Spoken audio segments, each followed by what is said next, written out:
sport in the world. You could be like the 5-time reigning champion with a record of 82-1 and get your ass kicked by a 6-year-old girl, you know.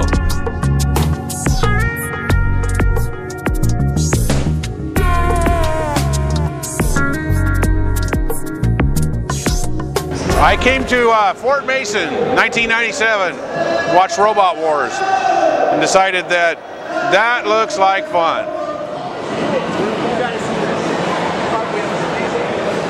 Ethel is considered an art bot. Basically, it's taking combat robot technology and applying a lot of the technology that people are using for desktop or personal robotics with very powerful drivetrains. So basically I've taken both ideas and put them together in a machine that I hope will actually be practical. Mouser Mechacat bot was actually my wife's idea.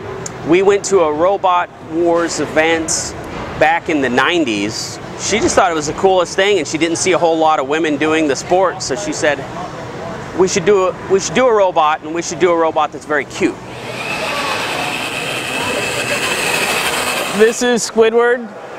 Squidward has 12 degrees of freedom in terms of legs, 2 degrees of freedom in terms of the guns, has a camera mounted here, and uses a PC in the back to send all its signals.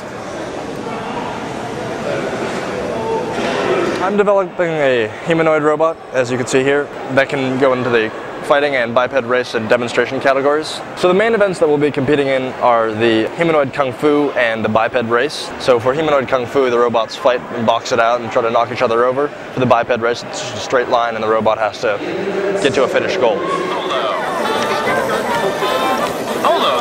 At this event, I've got 2 robots. One that's behind me is just a little demo walker, and then I'm fighting a 30-pound spinning drum in the 30-pound weight class. 30-pound weight class is a pretty tough class because the robots are basically small enough that you could fly with them on an airplane. So we get a lot of international guys in that class. And you could build a cheap enough robot in that weight class so guys experiment. You know, if you're building a $20,000, 220-pound robot, you tend to go a little more conservative on the design. So you tend to see more innovation in the smaller weight classes. We've actually been developing the MORAV robots for 7 years. This is another side project I have going. I just really wanted to see a certain brand of robot science fiction that nobody's producing. The story itself is kind of based in reality. MORAV is pretty gritty. It's kind of a look at what the future might be like if robots were actually created.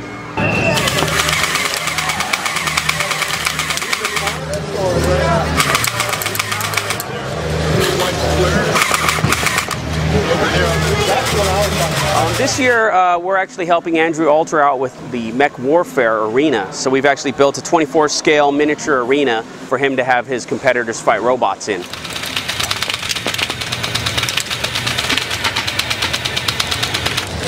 Everything works in your head, and then you make it, and it doesn't work. It's making something work when it's not in your head, when it's actually a physical, three-dimensional thing that's walking around doing what it does. One of the things I discovered was that it was really bad to have a design that didn't have any modularity to it. I have a lot of things that are kind of tinkered together so they're just a big mass and they can't really come apart easily. For Robot Kung Fu, not only does a robot have to balance on 2 feet, it has to knock down your opponent and not get knocked down itself. So there's a large balance issue, there's leverage for knocking another robot over. It's pretty complicated to do all of that on the fly and move quickly. It has to be able to get up on its own if it does get knocked over, and make sure that you don't get knocked out of the ring if you're getting close to the edge.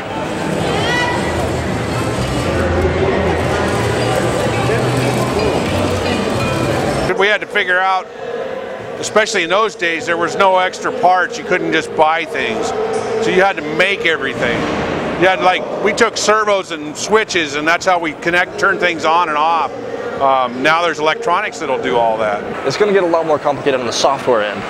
I think already the robots have kind of peaked as far as size and mechanical goes, because it's a price point, so you can't really get too much more expensive. The smaller robots are really going to be where it's at, even in 5–10 years. I love watching these 2 robots compete. They always put on a good show. I would like to see mech warfare reach the status of other robot fighting. They've got the giant arena here for the different weight classes of robots, wheeled robots that fight.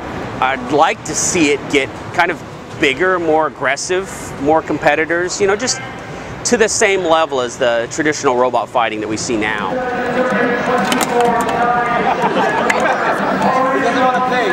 I think the future is really unlimited. There's a lot of things that we have going that other sports don't have. One, you could be any age and you could compete.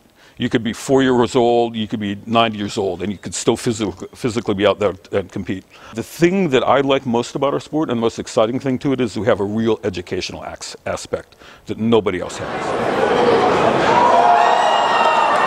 Looks like both robots are ready, so this fight begins in 5, 4. I could see robotic competitions where you have fully autonomous humanoids that are doing robot combat, but not based on a joystick where somebody's controlling them, but where the robot itself is actually analyzing the situation and engaging the other robot. So 5 to 10 years from now, who knows where we'll be, but I think all of those things are possible.